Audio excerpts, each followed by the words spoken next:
Welcome to EnigmaCast, nerds. How's everybody doing? And if you know anything about the show, I only bring this guy on when I'm doing what, Steve? Scary death Sasquatch stories. Exactly right.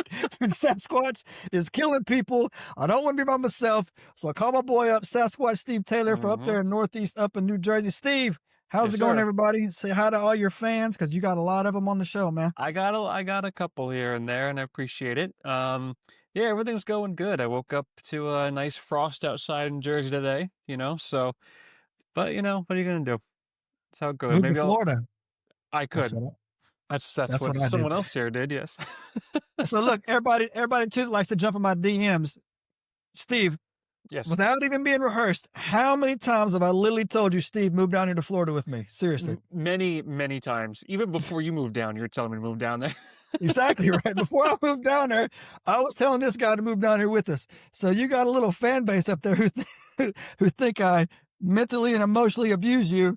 And if you only knew the half. I was gonna say they're not wrong. Yeah, so I have offered this guy several times, Steve, come to Florida, move to Florida, move to Florida. I did not leave him behind. First of all, I didn't even live in New Jersey. I was in Virginia. This guy was like 6 hours above me anyways, right? Freaking nerd. Yeah, so no Enigmites. He loves the pain. He loves the pain. But That's right. despite his one eye and his rugged good looks, he's loyal to the core. So that's what we brought you on tonight, Steve. So you ready? Are you ready to get into this, bro? Oh, I am ready. This is a good one. This is a good one, y'all. This is a good one. So everybody, as you know, or may not know, I've had a lot more time on my hands down here. I've been able to get through a lot more emails. I'm proud to say that we are almost I'm 75% through catching up on emails. That's great numbers for me. I'm about 25% to be caught up to date. And this has been in there several times. And again, as you know, on this channel, we do everything backwards. So this should have been probably a week 2 story. But hey, it's episode 101 for us. So I don't want to say you're welcome. Yeah, but you're welcome, right? Anyway, so You tonight don't we're want going to get to into it. you don't What's want to that? go through all the great stories right off the bat. You got to pace these things out, so it works out. Exactly right. Exactly right. hmm Exactly right. I don't want to say that we're just figuring this out as we go along, but No, we're professionals. we're professionals at this, right? We're professionals. Speaking of being professional, before I get into this, everybody, I've also followed up on a lot of your emails. A lot of you guys hit me up asking me to why am I not here? Why am I not there? Why we're not there? And the answer to that, honestly, I can say now because I fixed it, is because I didn't know what you guys were talking about. However, today, as of literally 1 hour ago, the Ancient Enigma Files, EnigmaCast show, all 100 episodes. When you see this one, it'll be episode 101. All 101 episodes are now live on every single major streaming platform on the planet. Spotify, Apple, your Alexa can tell you to turn it on while you're in there. We're on Amazon. We're on places I don't need. Overcast, good, whatever, everywhere. If it I'm gonna exists, we're there. exactly right. We're there. And again, if you find us on a place where you want us to be, send me an email and I'll get us in there. So yes, we are worldwide, and all that advertising started today, and everybody will be learning that as we go. But if you saw this now you know, so you can listen to us. I get it, man. You guys want to hear us while you drive, and you got it. I just didn't know how to do it, but now I do. So we're in. So Steve, are you ready? Yes, sir. Let's do it. All right, let's do it. Tonight we're going to be talking about the Battle at Ape Canyon. Evidently, this is one of the most popular Bigfoot stories that has ever been told. It's actually 101 years old. I would say it's very old. It's like an Yeah. origin story for Bigfoot. Yeah, man. It's a prequel. Let's call it a prequel for our show, right? It's a prequel for it. And me and my boy right here, Sasquatch Steve Taylor, are going to get into it. If you don't know the format on how we do it like this. One of us picks a subject, we sends it off, and then we do not talk about it at all while we do the research. He does his research, I do my research, then we come on here and we bring it all together. So we have different viewpoints, often different outcomes, but always, Steve, what? A good time. So, That's right. are you ready, brother? Yes, sir. All right, so how we going to do it around here, guys? We're going to dig into the incident, the battle, the legendary, the epic occurrence of the Battle at Ape Canyon. We're going to give you the who, the what, the when, the where, and then we'll discuss the why as we go. So let's get right into this. Journey with me back in time 101 years ago. 101 years ago to July 1924. I cannot believe how old this story is, bro. Mm-hmm. I cannot believe it, man. This is by far one of the oldest, right? Not Oh the yeah. oldest, but it's one of the oldest, right? July 1924. The actual date varies from what I read from July 12th to the 13th. Some said the 16th. So around here, we're just going to say mid-July. Right, Steve? Mid-July sounds good. I was gonna say, well, I'll get into it later. I found a lot of newspaper articles about it, so I could at least get a date of those articles, so we know it's before then. But either way, yeah, mid-July Yeah. sounds about right. Mid-July. Some straight up for nuclear was going down. That's the Mhm. when. The where. Now this is important right here because this is going to come into play later down the show. The east flank of Mount St. Helens in Washington State is where this took place. And because of this incident, to this day, that's how like I guess we really were sleeping on this, man. Like to this day, they refer to that area as Ape Canyon because of this story that we're about to go Yep. over. So I was actually curious about that because I read about that too. Like, that yeah, then it has the name because of the story. Before I looked up before this incident, it was called Goat Gorge, and then that whole thing happened, and everyone started calling it Ape Ape Canyon instead. Canyon. Yep. Go from Goat Oak Gorge, Gorge. Ape Canyon. Yep. All right. Well, there you go. And that's a fun fact right there. Learn something new on our show all the time because we're amazing. And we're on every single major podcasting on the planet. Just putting that out there. All right. So 100 episodes later, but hey, better late, Yep. better Mhm. late than never. Hey, it takes us a minute to get warmed up. So yeah. Anyway, so here's the who. And this is actually a little fun fact on here is that this is actually a fairly well documented case as far as all the members of the incident talked about it, and there was 5 of them, right? So we have, in no particular order, Fred Beck is the primary storyteller and author of the later account. He's the one that kept it going as long as he did, right? Mhm. Had this other gentleman named Marion Smith. He was an experienced prospector. All of them were prospectors, I guess, but he was the leader of the group. He had his brother Roy Smith. They had another gentleman in there named John Peterson, and you had a guy named Hank, or also known as, I don't know why they do this, Hank or Harry Hankerson, Hank Hankerson, Hank Hankerson, right? Love it. That's a pioneer name Yeah. right there. Hank Hank Hankerson Hankerson. is Yep. in there, right? Steve, that's all I got. Those are the 5 I came up with. Did I Yeah, miss that's anybody? no, that's what I had too. All right. So Hank Hankerson, right? That sounds like chewing tobacco too. Hank Hankerson, you know what I'm saying?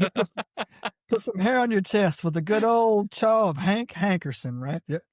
My daddy been dipping Hankerson for 100 years. Anyway, so look, here we go. All right, let's get into it, y'all. So here's the story. Now you know the who, the where, and the when. Now we're going to get into the story that went down on this. This is actually a pretty amazing story, and actually I've said this before on a couple of the stories that we've covered on here. Real or fiction, these would make a great little hour and a half movie. Would you agree, Mhm. Steve? Oh, absolutely. Yeah, Yeah. it's like nonstop action these people are living. Yeah, Like well, yeah, right, right. Yeah, I mean, like this. I'm surprised if anybody sees this, man. Give me and Steve a producer credit if you ever run with this. Go out there and film it on an iPhone. You know what I'm saying? Like this guy, this like yo, this nonstop with air rifles and like Mhm. it's pretty crazy, man. So here we go. Let's get into it. So this story takes place July Mhm. 1924 on the eastern flank of Mount St. Helens. Now, these 5 gentlemen were prospectors. I don't want to tell you that I had to go and look up what a prospector was, so I won't. But evidently, they were looking for gold. There were Yes, gold sir. up in They were that. gold miners. Yes, sir. There were gold miners up in that hill, right? And so, and they were. I actually got a good little piece of history here during my research. Is that the name of their claim was? I don't know where this name came from. Vander White. The name of the claim they were working was the Vander White claim, sometimes spelled Vander White mine or just Mhm. regular Vander White. And it's the gold prospecting. I can't even pronounce that word. Prospecting claim on which the 5 men were working. Mhm. Steve, are you familiar with how a prospecting claim worked back in the day? No. Well, on the Ancient Enigma files, we'd like to teach a little history along the way. And if you, some of you people watching this might know this. I did not know this. How prospecting. First of all, I have to say it right. After a prospecting claim worked is that you went to a little local registry they had or whatever there, and you bought time on a certain plot of land, and that land was your prospect. And when you went, whatever you went up there and you dug up or you found, you owned the mineral rights to that Mm. land or whatever was found on that claim without necessarily owning the land itself. Now, I didn't have time to dig any deeper on it because I didn't really want to, but evidently I think the claim was filed because I was looking for Bigfoot, Yep. but the claim would be filed with, you know, the state. So you would just Mhm. go to the county clerk's office, file your claim in this area. If no one else had filed that claim, you'd be able to go and work with it. But also a crazy little thing back there back in the day was that they had this thing, Steve, called claim jumpers. Did you know about that? Uh-uh. So basically, if you had a claim and I had a claim, I could roll up and take your claim and shoot you, and I would be an outlaw or a prospect or a claim jumper. And there's a World of Warcraft term in there, but I'm not going to use that for you nerds out there, right? Because he knows what I'm talking about. So, right. So, yeah. So that was that. So, anyways, they were working. They were working a prospect, Steve. They were mining for gold, right? Mhm. On the Vander White claim. And I'm going to take a few, I'm going to take a few, I'm going to take about 4 or 5 days before the mid-July incident, right? Mhm. It was Fred Beck during his retelling of the story. I was also, yeah, during his retelling of the story is that before this encounter went down, they were noticing that strange things were happening around their cabin. And it was the typical type of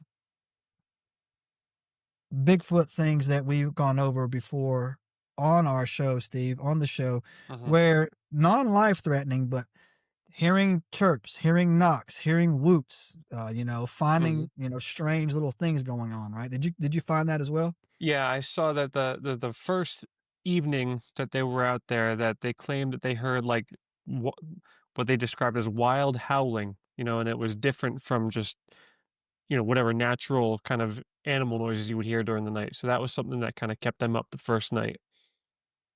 Yeah.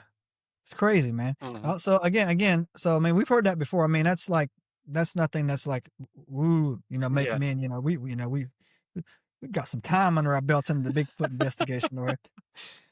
But one of the things too that I thought was interesting is at the time that this took place in 1924, there was not necessarily a unified word for the term Bigfoot, right? And Mhm. we're going to get into that, right? So they did not know exactly what was going on. But one of the men, I want to say it was Roy Smith, he later went on to claim that he he said, no, yeah, I think it was he said that these were not random calls that were going on, hoots and hollers. They seemed like they were coordinated with purpose, right? And Mhm. we talked about this before with the samurai chatter video, Steve. Remember what they said about that samurai chatter, right?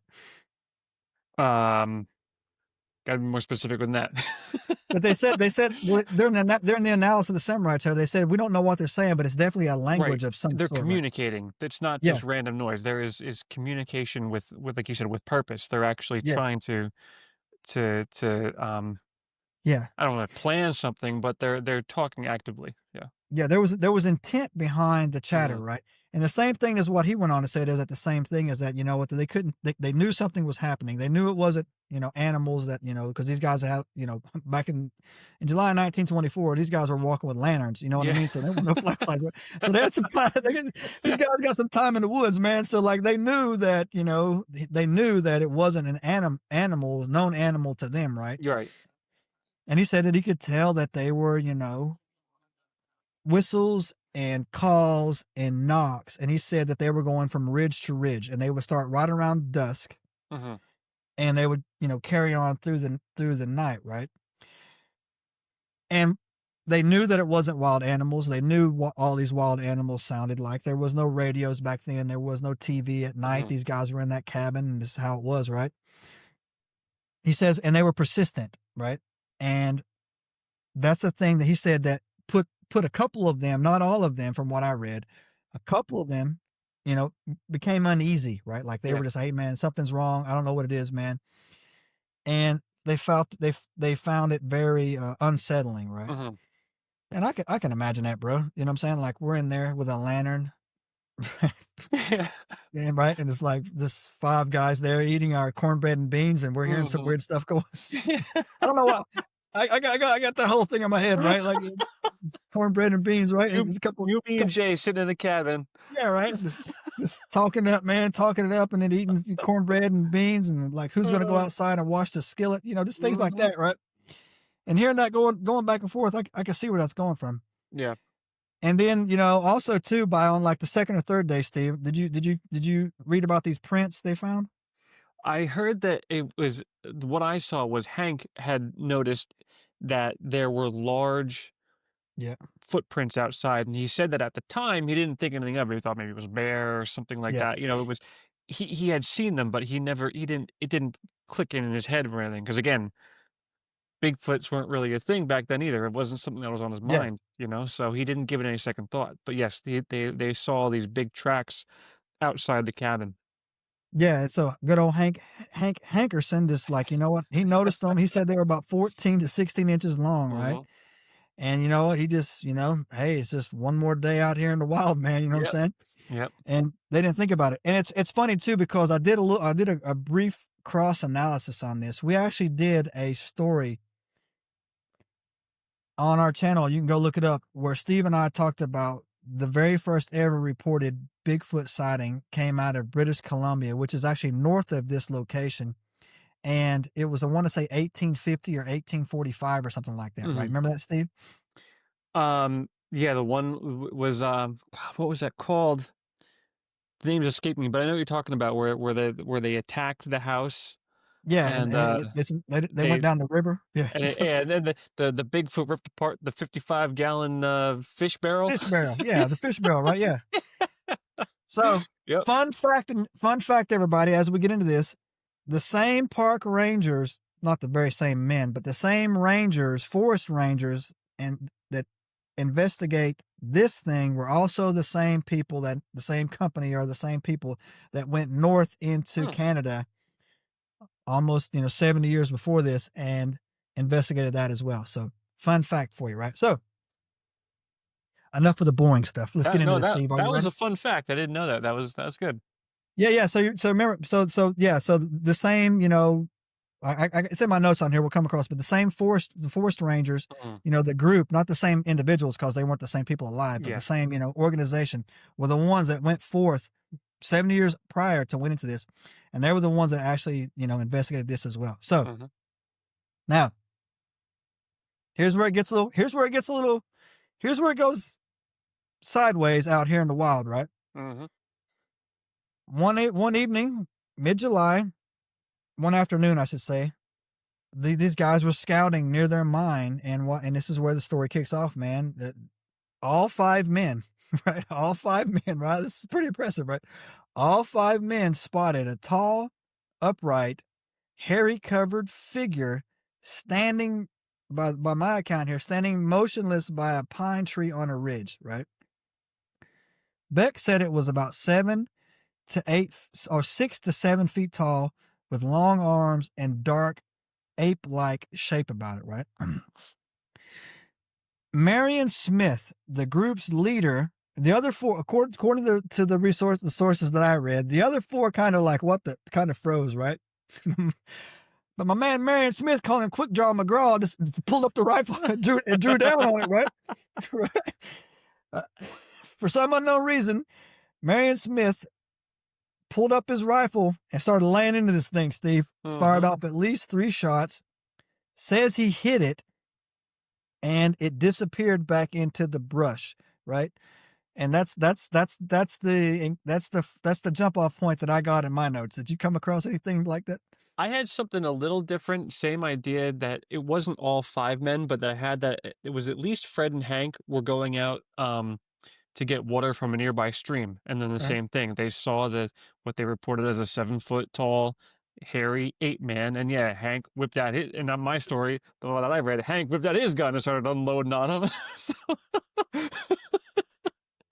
Yeah, so either way, y'all, shots fired. You know what I'm saying? yep, So like I yep.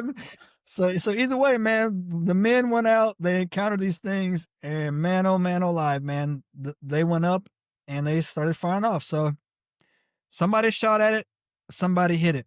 And why this is important too, why this is actually important. We have done a lot of, like I said, we were laughing out here, but Steve has the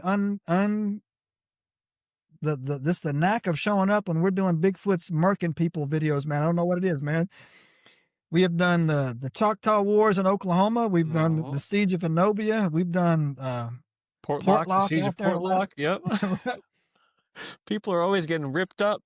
People are always getting tuned up, man, by these And Bigfoots, right? and they're usually innocent people that don't even, remember that in Hanobi, it was some old lady who went grocery shopping, got ripped out of the woods by a Yeah, picking blackberries, right? Just got murked just for being there, right? Yeah, for sure, right? It's crazy. Oh But my this is god. but this is why this caveat is actually important. If you go back and you look at, especially at the Siege of Enobia, the moment shots were fired, man, it went up like Mhm. the volume went from like a 3 to a 10, man. They turned it Yep. up. And so, yeah, Steve, I mean, again, yeah, man, I mean, this is no different thing right here, man. So, Uh-uh.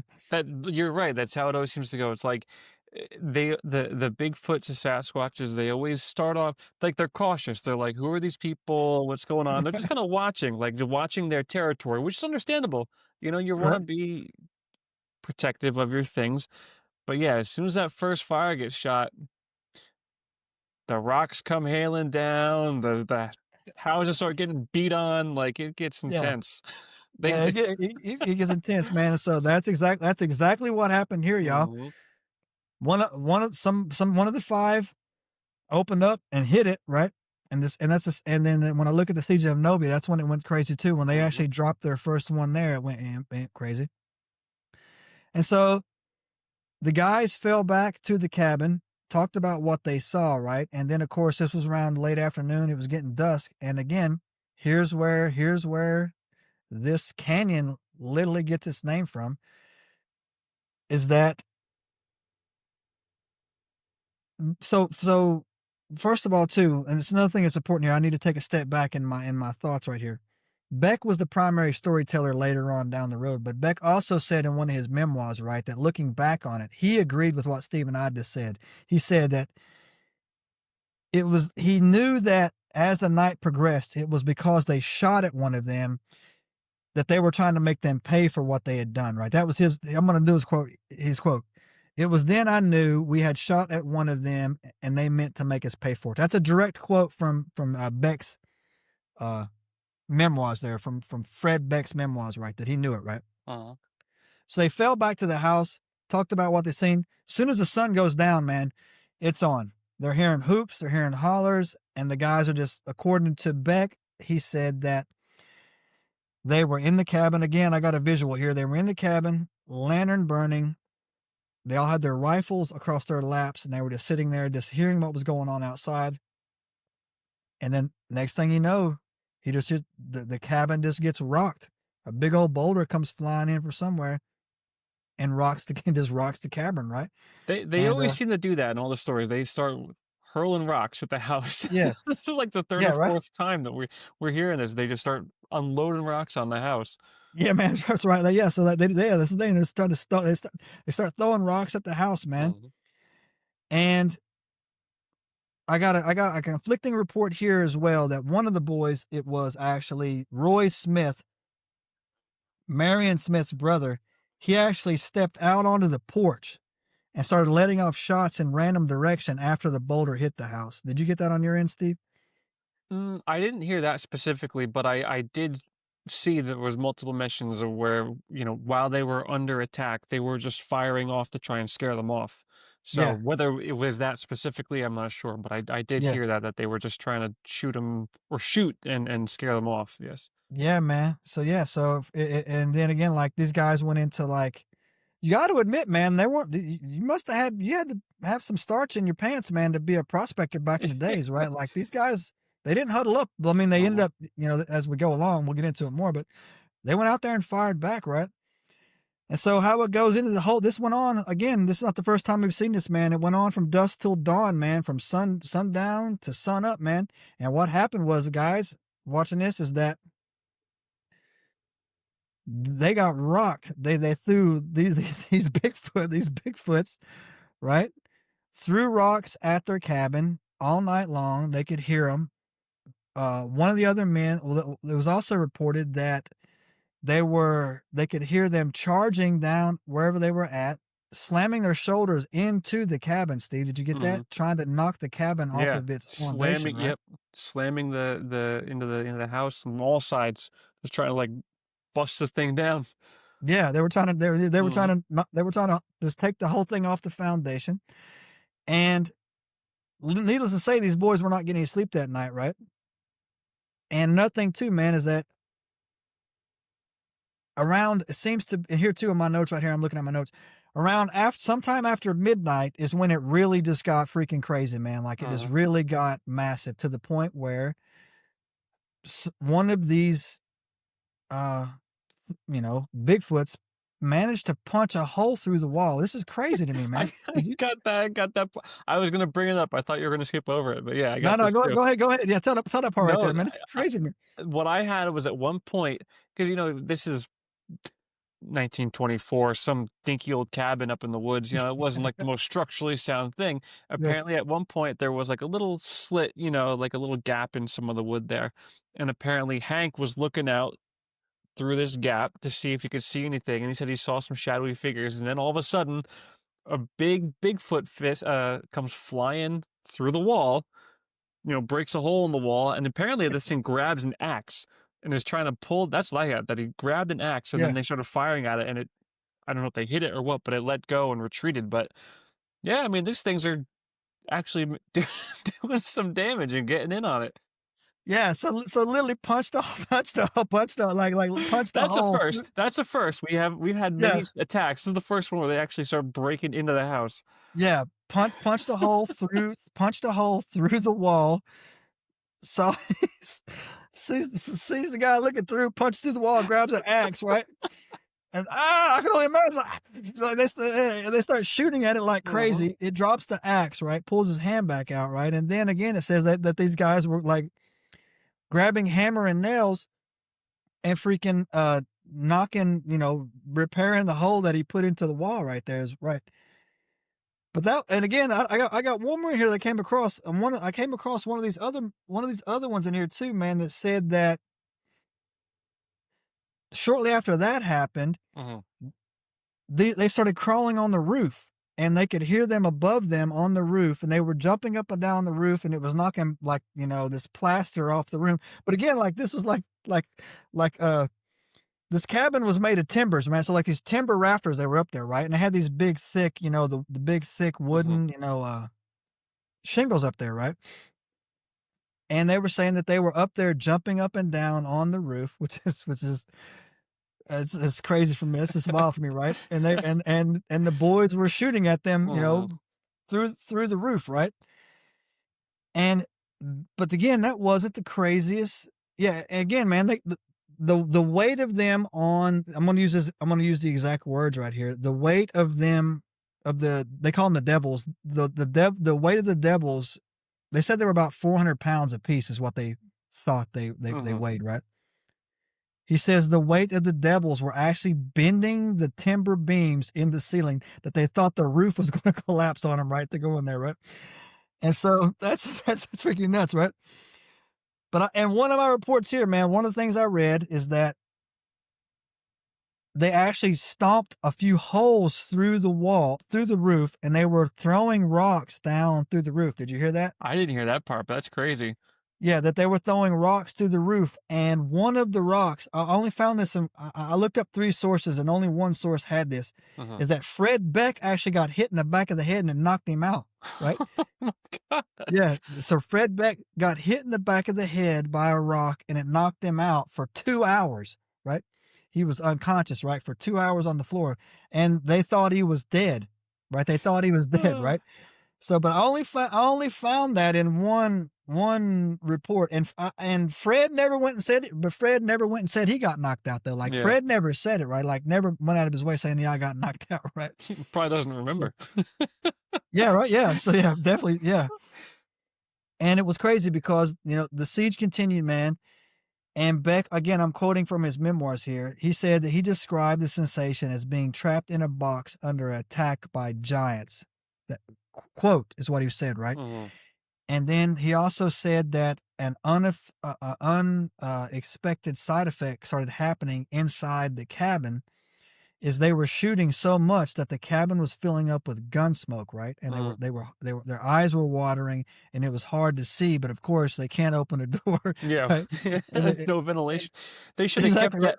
the hole that the Bigfoot punched through the wall. They should have left that to ventilate it. Yeah, exactly right. Yeah. And then again, man, but around again, this is another thing too that went to it. So yeah, I got a visual on that too, man. That's kind of terrifying, right? Like I said, this makes it freaking worse, right? Mhm. Box cabin, full of gun smoke, and that's a real thing, right? Gun smoke was definitely stink it up, right? Just imagine Mhm. fireworks going off in a closet. It's about what it was. But he says around 4 o'clock in the morning, they were estimating. He Mhm. says about an hour and a half before sunrise, so 4 o'clock, because I guess the sun will start coming up around 5:30 in July out there, maybe Mhm. not. That the guys synced up their shots, right? And so when what they were doing was before is they were randomly just firing in all directions. And so what they did is they were coordinating their shots. They would reload at the same time and they would unload in the same direction at the same time. And he says that seemed to not make it stop, but definitely slow it down a little bit where they weren't constantly getting, you know, Mhm. bombarded with with with this craziness that was going Mhm. on, right? Yeah. And then around that, Steve, I got on my notes that freaking the sun started to come up and the pounding and the attacks stopped right around daybreak when it came through, right? Yep. Yeah, that's what I have too. Right? Mhm. Right? And then I gotta look over at Jay saying, "Yo, man, you had to shoot it, bro." Was just standing there, right? Like, what are you just like standing there, right? Like, there was what you just standing there looking at us, right? And you start firing off on it, right? So anyway, Mhm. so yeah, it's amazing. That's an amazing story. That's an amazing story right there, right? And Mhm. again, this was just it was just the beginning. And it goes into, man, that Fred Beck says he was the first one to open the door when they could see light coming up over the canyon. Mhm. He says, they cautiously waited and then they went outside. And he says the whole entire place, man, was just covered with massive footprints with 5 toes. Keep that in mind, by the Mhm. way. 5 toes. And he says there were rocks everywhere. And the cabin from the outside was just beat to all you know what, man. So, Steve, Yes. did you that's what I got on the aftermath report. I had I got one more note that I had was as they left, right? Because just like you said, they opened up, they were very cautious, and they were like, "We gotta get the hell out of here," right? yeah. I had a note that as they were leaving and getting out of there, one of them saw one of the creatures back, at the tree line, and they fired at it, hit it, and it apparently tumbled down into the ravine. Now, now, um, Oh, okay. All right. do Who's you, your daddy now? yeah, Is that exactly. So, right? did you have information about afterwards the Rangers? Do you have that? Yeah. So I Okay, got all that right down there. I didn't know okay, about that, man. All right, man. yeah, So yeah, I like how that goes, man. Like, yeah, yeah, that's what you yeah, get. yeah. But Never bring apparently, a rock to a gunfight, right? Yeah. yep. So So okay, apparently, they say that they hit it and it tumbled down into an inaccessible section of a ravine. So okay. yes, but that Well, was yeah. okay then. Well, there you have Hmm. it. So okay, so daybreak comes up on that. The boys, we're gonna go. I like that ending. So Yeah. the boys drop one of those bad boys Hmm. for keeping them up all night, and then they graciously, gently pack up all their belongings and calmly walk down to the next city. Nah, that's Uh-huh. not how they went down, y'all. These boys broke out of there, man. They got out of there and they ran. as fast as they could, ran, walk, I'm sure, Mhm. all the way down, and they abandoned the Vander White claim entirely, right? Mhm. Left all their stuff there, had their rifles, and that was it. They descended the mountain, and the nearest town they went to was a place called Kelso, Washington, Mhm. right? And this is where they went directly to 2 places. I thought this was hilarious as well. They went to the bar, right? All got some drinks, Mhm. started telling everybody in that bar what was going on, and then they went to the Forest Service and told the Forest Service what was happening. And this is where the story from me gets more believable actually as it goes into it, right? And all 5 men were in the bar, and it was actually funny too, man. It was when we do these things, I look for details, right? Mhm. They said Fred Beck was the one who was talking the most about it, with Marion Smith and Hank Hankerson backing him up, but Roy Smith and John Peterson straight up had PTSD. They looked Mm. like they were in a coma. They were catatonic, man. They did not want to have anything to do with this. They were the ones. Roy and John, according to the notes I had on here, were the most shook up about what had went down that night, Mhm. right? So so here where it gets interesting, right? So two things happen at the exact same time, right? So Steve, what do I look for when we do these investigations? Police reports, number Police 1. reports, man. Like I said, man, Mhm. if there are police reports on something, it just lends credibility to it. Doesn't always mean it's not a hoax, but what it is you cannot hide your identity.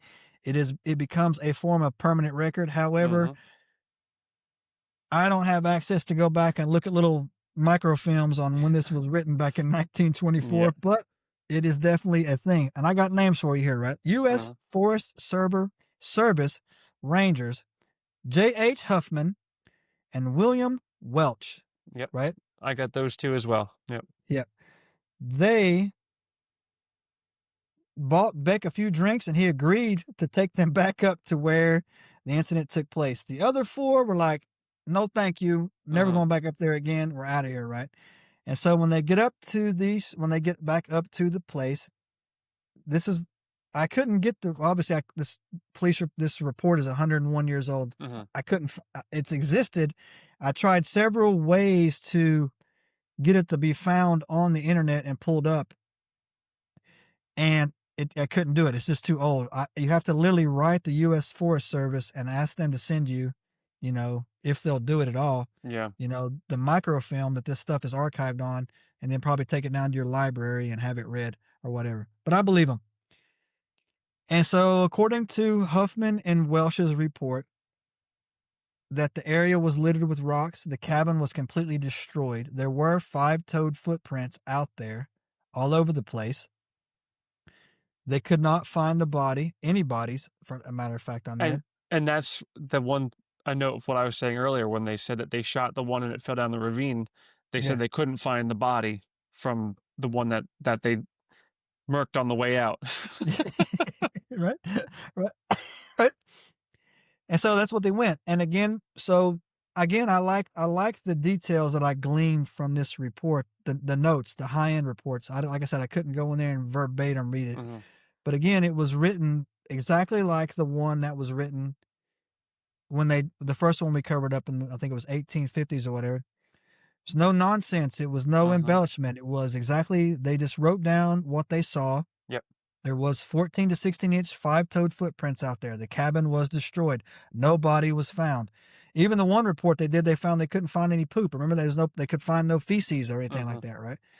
They said they could find no hair, and they said, but the cabin was definitely besieged by uh, they said rocks the size of baseballs up to boulders. They said they found all over the place, right? Mhm.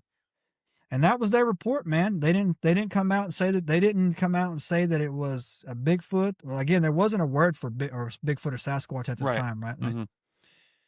But They that's what they call came them out and that's they what they called said. them mountain devils is what I kept seeing in different reports. Yeah. They kept calling them Yeah, mountain so that's devils. what they put down. Yeah, that's what Mhm. that's what they ran with, that, they were, men claim they were attacked by these mountain devils. But man, this story took off, bro. Yeah. Like this story freaking took off, man. So you dug into that? I got yeah, so I have I found this one list, this website. It was actually compiled by some researchers in 2019. Um, there's not links to them, but they basically they compiled a bibliography of all the incident, all the newspaper articles that they could find about this from that time period. And in July of 1924, they have over 60 newspaper articles about this, and not just in the area. I mean, plenty from Washington, Oregon, but there's some from Montana, from Pennsylvania, from New York. I mean, this spread all over the country, um, and quickly, because these are all from July of 24, and from all over the country, legitimate newspaper articles about this incident, um, which is crazy. That's that's wild, man. That's Yeah. wild. And we've talked about this before. We've talked about this before, man, when we have covered these type of things, is that they were so much more open to Mm.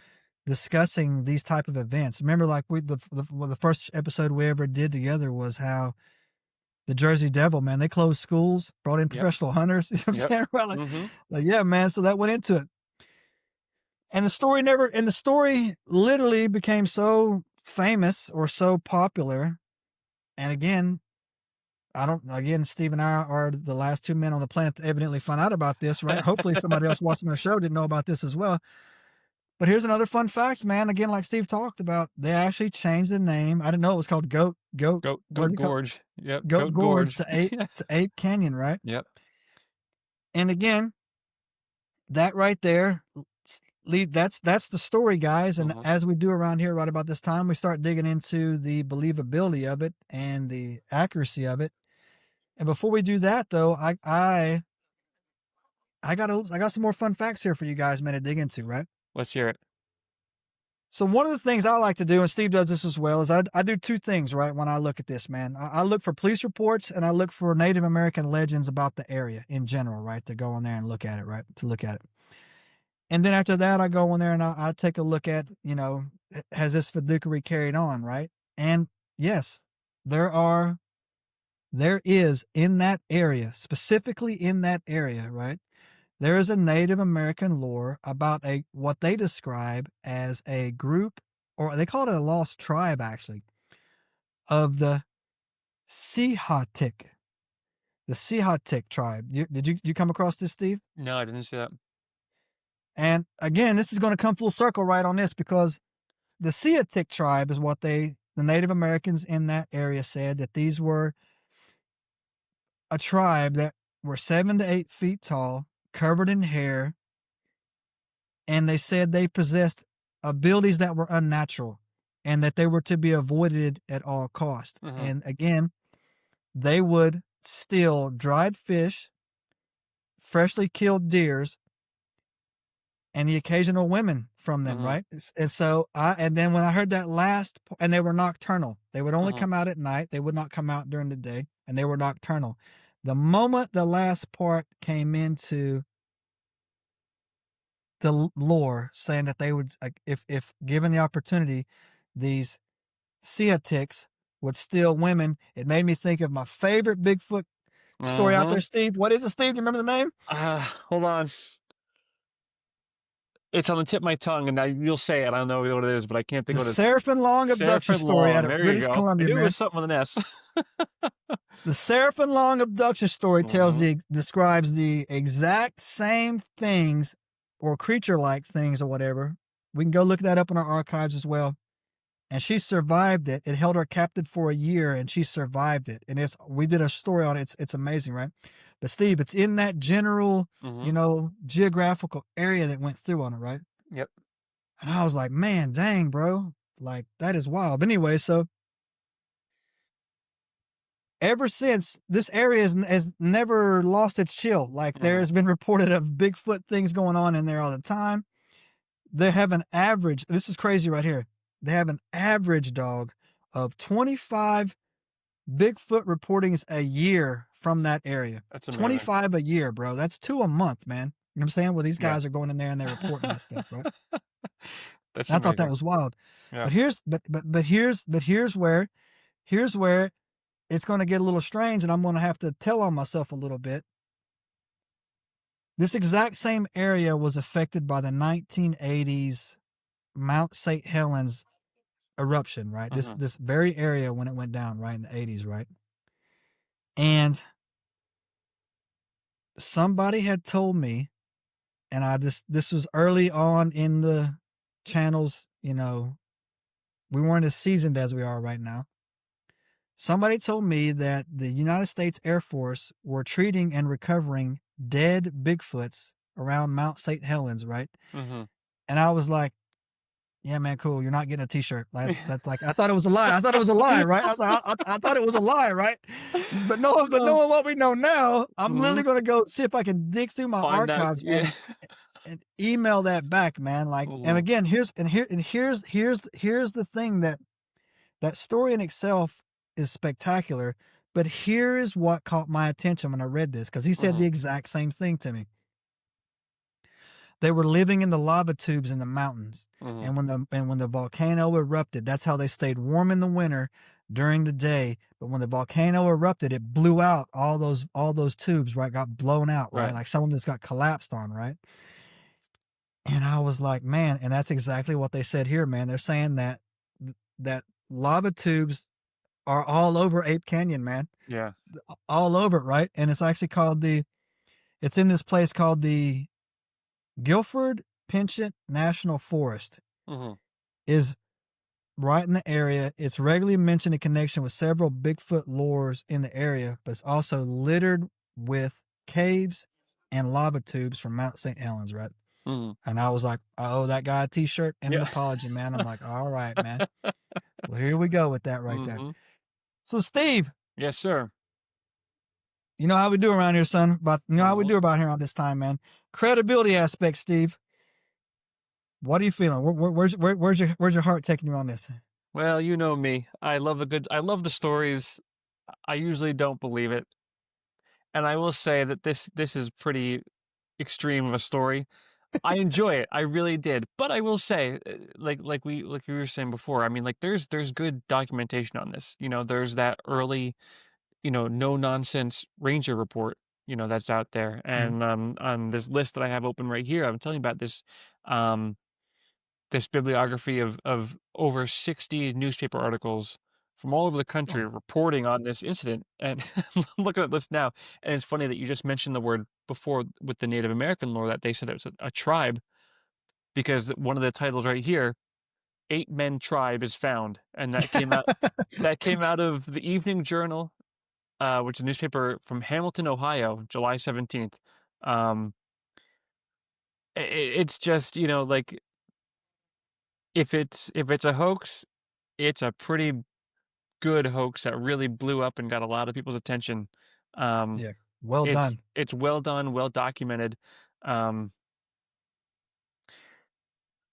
so do I believe it? Not really, but it's got legs to it. It's not like it was just some crazy person babbling about, like, it's documented very well. So I Yeah. got to give it credit there. So where are you at? Where are you at percentage wise? I'll give it a typical number of mine. Right, I'll give it a 15%. Oh, I was thinking you would go 25, man. All right, 15, 15. All right, I you know, I 15% I there. was I was thinking even closer to the 20, but, the lack of any sort of evidence other than their beaten up Yeah. cabin, and some of the parts of the story were pretty outrageous, like the Bigfoot punching a hole in the wall and things like that. It seems very sensationalized, Right, like, right. but it was fun. It's a good story. It's a good story, and, not to get off of, we're doing here. This is it's at least the 3rd, possibly the 4th story we've done like this, where it's been these things are just attacking a house from dusk till dawn. We had the Siege of Enobia. Yeah. We had the Lockett Ranch where it was attacked by dogmen. Yeah. There's this one, and I wanna say there was another one, but I can't remember exactly. But, like, it's crazy how, like, these people are just getting in these, 10-hour gunfights with with Bigfoots and dogmen. Yeah. It's pretty wild. So, No, but that's we've laughed about we've laughed about that. I mean, we've laughed about that several times, man. It's just like, dang dog, like how much ammo do y'all? I mean, look, I'm a realist. All right, I'm gonna give Yeah. you my opinion on this right now, man. I'm a realist, man, but like when I buy ammo, sometimes, man, there's only like 30 of them in there. You know what I'm saying? So like, I got like how much ammo did you guys have in that house, Mhm. man? So, but no, it is a great story, man. It's a Mhm. fascinating story. It is one of the better stories, more believable stories that we've been told, Mhm. and that we've looked into as well. Right? It's extremely well. It checks a lot of boxes for me. And I'm gonna do a kind of a. I'm gonna do one of my loopy loops here, right? So Ooh, I just love that. let me get through it, man. So yeah, so it clicks a lot of boxes for me. Native American lore, check. Geographical location, known hotspot, check. Uh, ranger reports, no nonsense, check, right? Check, check, check, check. Multiple, witnesses, check, check, check. They maintain their story, man, for long times, right? Mhm. Check, check, check, check, check, right? Yeah, I not to cut you off there, but yeah, I Yeah. see right here, Fred Beck, he had a published story published in 1967. I mean, like, they're Yeah. holding. Still talking about it. Yeah. Right. Yeah. Right. Yep, Yeah. yep. Still talking about it, right? And so, and again, on this, again, by the very nature of this story, I think we've only, yeah, we'll only normally only talk about something if we can agree that something happened, right? Like Mhm. all right, something went down, right? Obviously, something happened. We're in a little bit of disagreement on what caused it. And here's where I'm gonna do my loop de loop, right? Here's where I'm gonna do my loop de loop on it. Mhm. I don't think I think this happened. I don't think it was Bigfoot, and I don't think it was normal human beings either. And here's the reason. Here's the reason why I'm gonna do that on that. Again, at this time, 1924, there was not an agreed upon word like Yeti or, Mhm. like to describe these things, right? These creatures were 6 to 7 feet tall. I'm 6 feet tall. You're 6 feet tall. 7 foot tall as we're out there fighting Shaq. I would be impressed by Shaq, but I would still, a 30-06 is going to drop Shaq. It's not a Mhm. problem, right? Like this, not going to strike this fear into me as if it was something that was 9 feet tall, right? Like something like 9 feet, like, okay, that's pretty scary. What I think happened that night, I think that they absolutely encountered the Sihotic. That's what I think that happened. I don't think this was a and I'm going to get into the reasons why, more reasons why. And I can proudly say after our 101 episodes, I've done my homework on this. The Seraphim Long story that I went into, we've studied a lot of cannibal Bigfoots in Oklahoma. Like I said, down in Mississippi, we know the difference between the three-toed now, the four-toed, the five-toes. Mhm. The five-toed Bigfoots out of the northwestern part of Washington, state that go all the way up into Canada don't behave like this. They don't behave like that, and it goes down to the very first instance. They don't just stand there and let you look at them, right? They don't. They just don't do it, right? But they saw something. They took a shot at it, and I swear my guts just telling me this was the exact same type of being that took Seraphim Long. And when the who was several hundred miles north of this, location, but the Native American tribes, they don't know, states or boundaries or whatever. Mhm. They're sexually compatible with human beings, right? With us, right? They have an affinity for stealing Native American women, right? And that's why I think that whatever they encountered probably was, as crazy as it's going to sound, but again, it's not the craziest thing ever, craziest thing you've ever heard me say, Steve. No, sir. I don't think it was Bigfoot. I think it was some type of probably like some type of, again, a lost tribe, I don't want to use the word Neanderthals, man, but like Mhm. something strange, man, something there, right? That something that was more closer to us than to a Mhm. Bigfoot is what they were dealing with, right? Because again, man, 6 feet tall, I could throw a rock, you know what I mean? Like Yeah. 6 feet, I could throw a rock, right? And again, we could punch through a freaking, a rackety, Mhm. board freaking wall there or whatever. 400 pounds, that's impressive. Don't get me wrong, man. That's impressive, right? And covered in hair, yeah, I get that, man. But for me, the Battle of Ape Canyon wasn't a Bigfoot, but I'm 100% believer, man. They were getting right on something, man. I don't think it Yep. was a hoax either. Yeah, I don't think it was a hoax either. I'm still excited about the story. So I don't want people to think I'm dunking on this or just, poo-pooing or whatever. I just don't think it was Bigfoots because normally, and again, our body of work will back this up. You got to get down towards Oklahoma, Mississippi, Louisiana for the mean ones show up. You know what I'm saying, right? Yeah. Like the ones that'll eat you, right? Right? Yeah, it's true. Yeah. So I don't. For me, I think it happened. Again, it would make a great story and a great movie. Not Bigfoots, but 100% was definitely something strange. And I'm going to slide that right into the not us category. Steve?